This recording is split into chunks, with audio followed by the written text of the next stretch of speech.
Another similarity between Karina and Bianca. What list them out for me, Karina? What are all the similarities?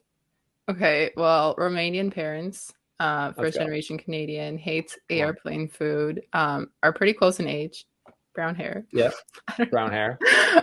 That's That's kind that's of That's a like lot. six things. Very, very similar. Both from Ontario, like homes out in Yeah. Ontario. Felix Auger-Aliassime. Bianca Andreescu is a US Open champion. Shapovalov is the moment. Lola Fernandez. It is another performance to remember for the Canadians. Welcome to episode 7 of North of the Net, a Canadian tennis show on the Slice Tennis Network, presented by PointsBet Canada. I'm your co-host, Karina Mustafa, joined, as always, alongside Brendan McCarthy and Stephen Boughton. Guys, Wimbledon is right around the corner. How are we feeling? It's right around the corner, man. I am so excited. Wimbledon. I would say, what would you guys say? Is this like the peak tennis season of the year? I think it's the most. I feel like it's the high point of the year, basically, right now.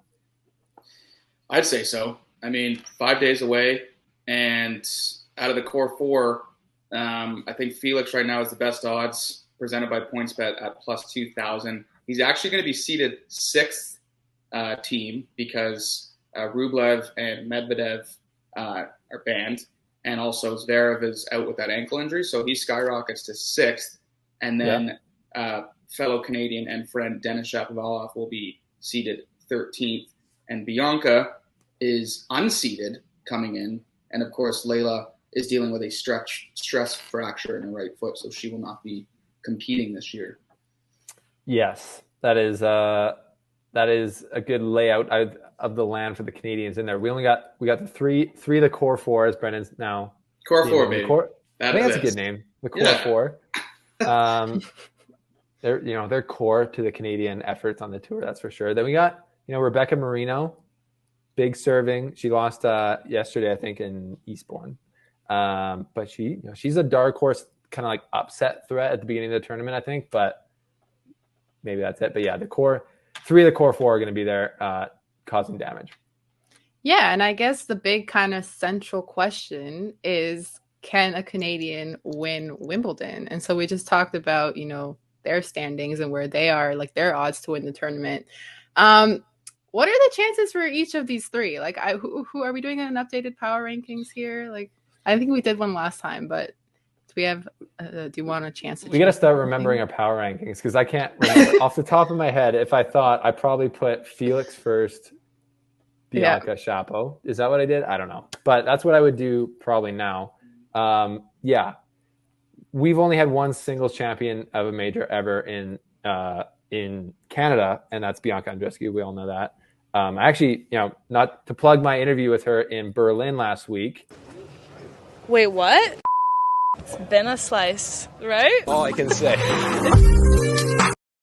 So anyways, yeah, she's a big friend of the show, obviously, and Grand Slam champion. And in that interview, I asked her, I was like, do you ever, this could have gone over wrong, I guess, but she's pretty cool. And I was like, do you ever just forget that you won the US Open? Because I do. She was like, yeah, I forget that. And it was like, so like, anyways, that's how big of a deal it is. And I think, can a Canadian win Wimbledon this year?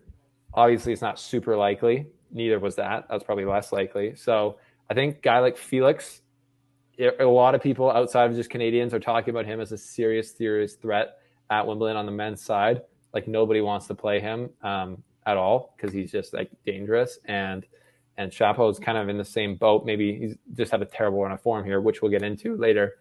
But I don't know. I think there's three people, or maybe there's two people, Felix and I think Bianca, because of the instability in the women's game right now. Bianca, a surprise major winner is not as huge of a surprise right now for the women. So maybe Bianca could sneak through there.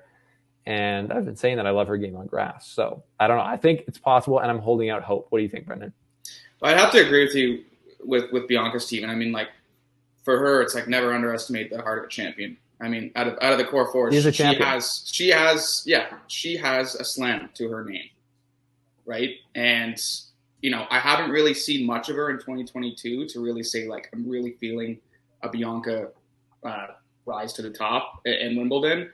Felix has been rolling in 2022, and Shapo, I think he's reeling in a 5-match losing streak. I think he spends more time in the media. That's mainly where his performance has been of late. Like, he has really not been on the that slice. good. He has spent some time with the slice. That is true. Yes, he has been on the slice. But man, yeah, all signs for me point towards Felix. He's been motoring this year. Last year, I believe Felix was eliminated in the quarters, and Shapo actually went to the semis against Joker. That's correct. Yeah, so, that's correct. and so they're not afraid of the big stage at Wimbledon. They've done considerably well. Recency bias, but I think of late it has to be Felix, just because his play of late has been so consistent. Mm-hmm. And I think, like, with Felix's big serve, I think that's going to definitely benefit him on the grass court for sure. And then just kind of transitioning into how the Canadians have been doing on grass so far, Felix, I think, has been, like, other than Bianca, has been the most, like, consistent one in these, like, warm-up tournaments so far. He made semis and quarters at the 2 tournaments that he's played since Roland Garros, which is pretty, like, it's a pretty solid warm-up for Wimbledon. I know he just lost to Herbert Hurkacz, who went on to win. So all in all, if you look at it, it's, like, not a bad performance so far. And honestly, like, I'm in the boat where I know a lot of these players, they want to win these, like, little mini tournaments before Wimbledon, but I feel like you need to lose a match before you go to a Grand Slam, because then if you want to go on a streak, like, that's when you're going to need to go on a streak. I feel like you need to have a loss before the big win. Like, I don't know if that makes sense, but, like, I feel like you'll just learn more from that than if I you're think just, that makes sense to me. That makes sense. You want to peak at the right time. They always talk about that. So exactly. One note about that, Karina, you mentioned Felix's big serve. Totally. Like, in that semifinal in Halle against Hubert Hurkacz, nicest guy on tour. I've said that for a long time. They're great friends as well, so that's kind of awkward for them to play. But Hubert said after the match that he was literally just guessing, like a goalkeeper in soccer. Like, he was just guessing which way the first serve would go because he had no clue. And that's pretty. Hubert is a big guy and he's a great returner. So. Or yet was in that tournament at least. So that shows how lethal Felix's serve is, and on the grass it's just so crazy. One thing I've been thinking about, I can't get it out of my head, like, watching Felix. It was like I had this, like, proudness that come over me when I watched Felix play Nadal back at the French Open. He came to the net 54 times, and he won 60% of those points. Can you imagine, like, playing Nadal on Philippe Chatrier court on the clay is the scariest thing to do in tennis, and to beat him, it's the hardest thing to do in tennis. I think we all know that. But coming to the net 54 times has got to be the scariest thing in, like, maybe all the sports. Like, you're going to get your head taken off. But he came to the net that much on a slow clay court and won 60% of the points against the greatest clay court player of all time. What is going to happen at Wimbledon when he's charging to the net like an absolute stallion, serving and volleying, just coming to the net on the third ball? Like, honestly, people, you couldn't be more bullish on Felix than I am right now, and I don't want to talk to him before the tournament. I don't want him to feel any pressure from us here on the show on North of the Net, but I'm very bullish on Felix. I mean, I'd say probably Novak is probably the biggest, like, hurdle at this point. But sure. I think that Felix, like, he can do it. Like, I'm not, like, I don't have any doubt in that. So we'll see what happens. But the other Canadians, so we'll go to Shapo first, I guess, since we're on the men's side. He's not as lucky. He keeps losing. He's currently at his 3rd warm-up tournament in Mallorca, I believe now. So how are we feeling? Because, like, he's supposed to be a grass player. So what's going on? Yeah. I mean, I can weigh in with my 2 cents because I did talk to him in Stuttgart right before the grass swing. He had lost. It's your fault, Steven. It might be my fault, honestly. He lost in Rome after he beat Rafa, so that loss is kind of just like a normal loss. He lost in the semifinals, I think, to Ruud. Fair enough. Then he lost first round Geneva, first round French Open. I kind of said, "How happy are you to be on the grass?" He's like, "Oh man, I'm so happy to be here. I love the grass."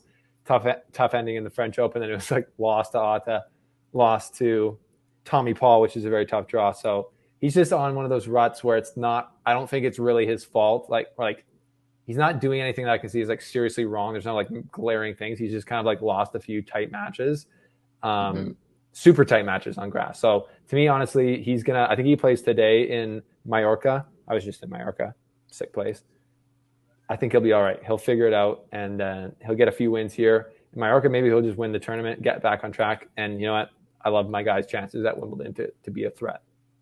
Yeah, our guy Steven was on the beach recently, and he posted a model photo. If you need to like get your skin in order, don't worry about skin treatment. Just follow Steven to the beach, because look at that skin right now. He is looking fresh as a I mean, daisy. living in Europe probably helps a lot. I am Yes. the most tanned I've ever been. I won't lie, people. I will not lie. It's like Yeah. You're out of these tennis tournaments. It's usually sunny. You're sitting there, you're cooking, waiting around for players. I don't tan, man. I'm a ginger, so my freckles just connect. I don't tan at all, so I'm jealous, man. You're looking healthy and plush. I know how it is up in Canada, man. You're up at you're up there in the cold. You're not going outside in the winter if you don't have to, and it's tough. It's tough for the tan. I said to you guys before we started recording that I was going to kind of go off the board, but Gabriela Dabrowski kind of gets flown under the radar a little bit. She's ranked third in her women's doubles bracket, and I think she I'll kind of slide her into our main four with Layla being the lone player out right now. I think she has a chance. She has kind of always been sneaky in those tournaments. She's been, I believe she's definitely been in the semis before in slams, but I think she has a really good chance of winning on the double side. Yep. Yeah, she's a sneaky player to sprinkle some money on.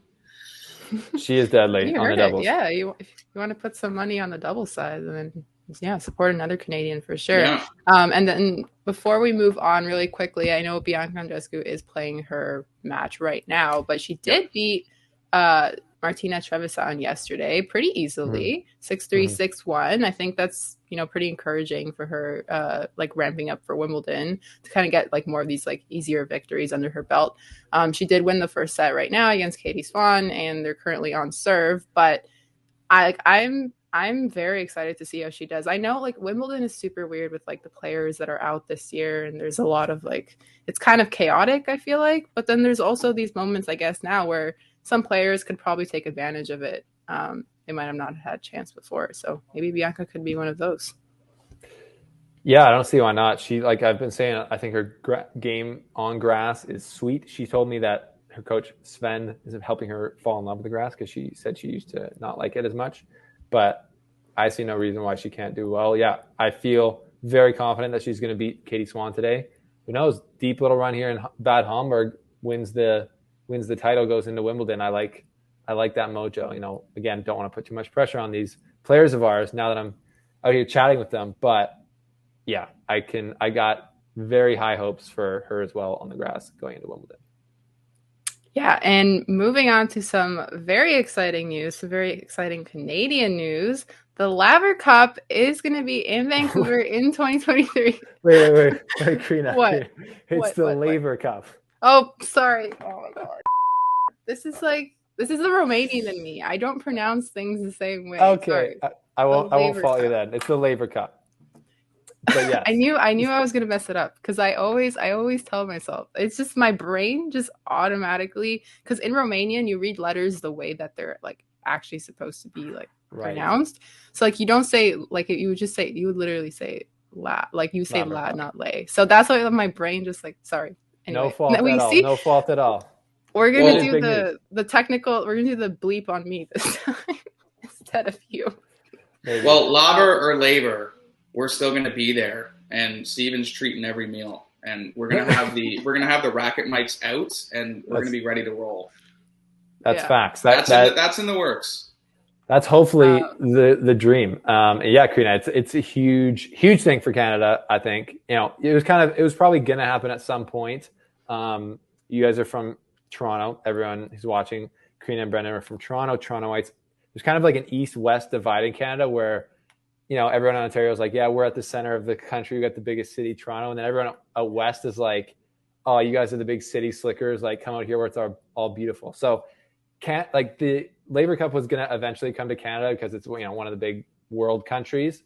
I thought it would go to Toronto, obviously. So the fact that it's coming to Vancouver, Federer said one of the things they want to bring the Laver Cup to cities that kind of don't get as much tennis as other ones. So London, for example, they're there this year, gets a lot of tennis, but Vancouver doesn't get a lot of tennis. So stick it to you, Toronto. We're out in Vancouver, and it's going to be lit. The Laver Cup 2023 is going to be so sick, and I think it's in September.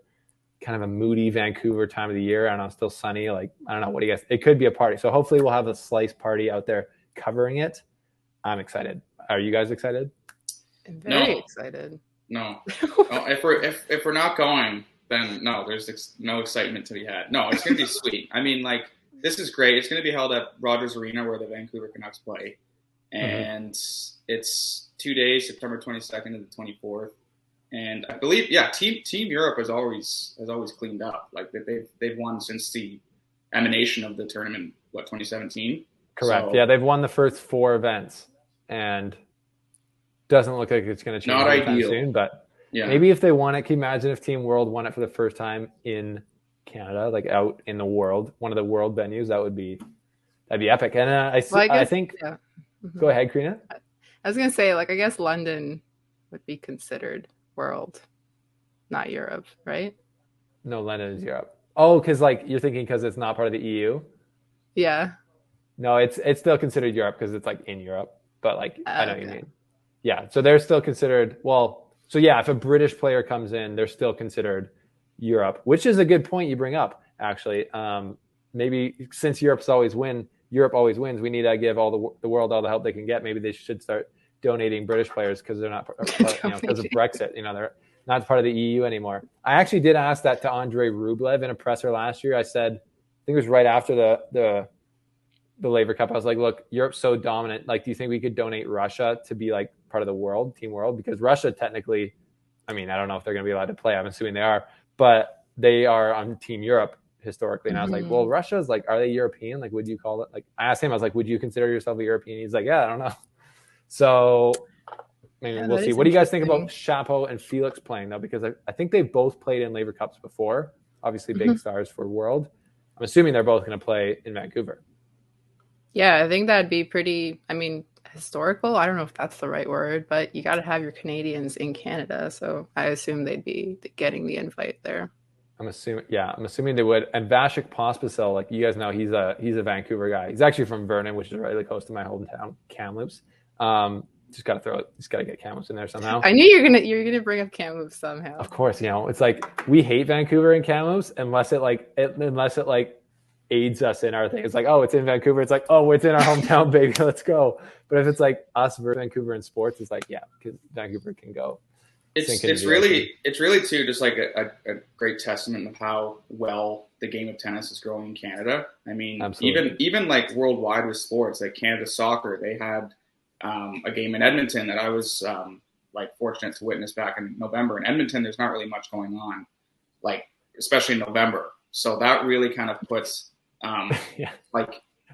just whatever specific sport it is, whether it be soccer or tennis, like it'll continue to expand. And for cities and host cities to have that opportunity, it kind of, gives them the pride of like, hey, we can kind of be put on, like even for the World Cup, like Toronto's going to be a host city for some World Cup games in November. So like in this case, it's just for tennis too, right? Like it needs to expand, and this is a great way to get out to BC, and Felix and Shapo most likely to spearhead that for Canada.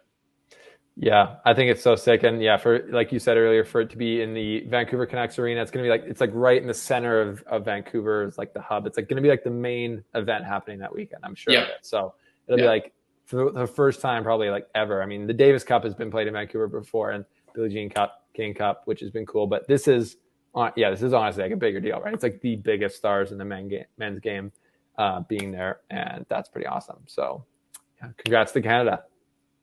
Yeah, it's definitely a huge win. And so let's move on to tweets of the week. Brendan, I'll let you go first. I'm excited for yours. I've been waiting for a while. This is you've all seen it by now, but Medvedev and his coach Gilles Servara had a little back and forth, and the coach basically was just like, "I'm out," and he just the tweet is from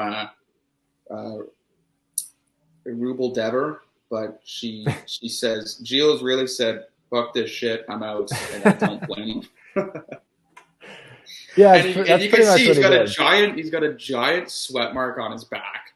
Like he's probably like baking in the sun. He's like, I'm done with you. I'll talk to you tomorrow. I'm going to like the buffet, wherever he's going.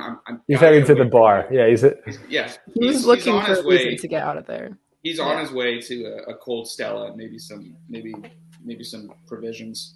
But yes, man, he just had it. I don't blame him. Like eventually, it's like, you know what? I'm kind of in he's a coach, but I'm sure in a small part of him is like, I'm a little humiliated right now for you just absolutely tearing into me. And we don't, maybe you know a bit more, Stephen, what was the back and forth and who was in the right, who was in the wrong. But eventually, Medvedev's kind of a prick. And right, so like I'm sure like the coach was just like, I'm done with you today. I can't. That's it. Well, maybe he was being a prick. I actually think Daniil Medvedev's a super nice guy. But the interesting thing is that this has actually happened before. So at the Australian Open this year or 2021, I'm not sure. Daniil was down 2-0 against the guy, and the same thing was happening. Daniil started to just like yell at his coach, like, or complain to his box constantly, and Joseph just pieced out, and then Daniil Medvedev turned it around and ended up winning the match. So they'll be fine. But it is very funny, and that's a good tweet of the week. So we'll move on to mine. Out. In case you guys missed it, Serena Williams did make her return to the tour, this time on doubles with Ons Jabeur, and they did win their first match. I did watch it because Tennis Channel actually broadcasted it, which is like, wow, they broadcasted doubles. But it was this point where it looks like Serena's going to like smash it across the court, and Ons Jabeur just comes like in front of her and does like the softest little slice. And the WTA tweeted out, wait for it, and then said how to make Serena Williams speechless, because her reaction is just priceless. Like even throughout the entire match, like there were lots of moments where I was watching Serena's face and I was like, this is actually so funny. There was this one where they did a challenge because the ball was like barely out by like literally a millimeter, and Serena just went, it was the funniest thing memeable ever. Yes, she's very memeable. Exactly. So this match was full of memeable moments. I actually really love the Serena Williams and Ons Jabeur pairing. I thought they were super fun.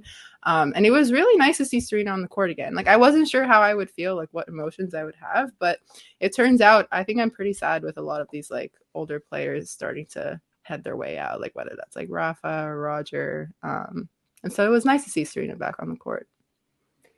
That is super nice to see her back on the court, and that's a great tweet as well. Yeah, I agree. Ons Jabeur, Serena Williams, sweet matchup. Ons Jabeur, I saw her in Berlin, talked to her pre-tournament, which she ended up winning on grass. So I think as far as the WTA going into Wimbledon, she's right up there with anyone. I would put, I expect her to do very well there. My tweet of the week, I came a little bit unprepared, but I'm gonna say my tweet of the week is one of my own, and it's just a clip. It's just a clip that I posted of Bianca Andreescu, our interview. I'm just very happy with that interview. And that's why was God, left to suspense, and now I'm just like, oh, of course, it's that. Yeah, it's just my interview that I tweeted out with her. Stoked on that one. It was really good. Thanks. And yeah, she gave some great answers. She's very, very engaging, and I feel like we got to go to some new angles. Like we found out that she's a foodie. She like literally, I was like, what's the first thing you do when she comes in? When you fly into a new city? She's like, well, I scope out the food that I want to eat at like the different restaurants like before I get there. So the first thing I do when I land is we hit one of those as a team. I was like, I respect that. That's pretty sick. Yeah, because we found out both her and I hate airplane food. Another similarity between Karina and Bianca. What list them out for me, Karina? What are all the similarities? Okay, well, Romanian parents. First generation Canadian, hates airplane food, are pretty close in age, brown hair. Yeah, brown hair. That's like 6 things. Very, very similar. Both from Ontario, like homes in Ontario. So just endless similarities. So once we get Bianca on this show, it'll be fun to talk about those. But yeah, I think that brings us to our conclusion here of our kind of pre-Wimbledon. Can a Canadian? What do you think? What percentage chance of a Canadian winning this Wimbledon would you give them, Karina? 70%. Whoa! So you think there's a 70% chance of Canadians winning the singles, one of the singles tournaments? Listen, you only live once. Whatever. Let's do it. They need our good vibes. They need our Sure. good vibes.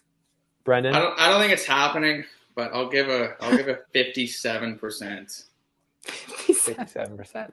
Well, that's, you can not think it's Decent. happening, give it 57%. That's pretty high. I'd say I give it 5%, but I still I'm talking Well, about how does that actually make me winning it. look? We're biased, I mean, man. That makes me look awesome.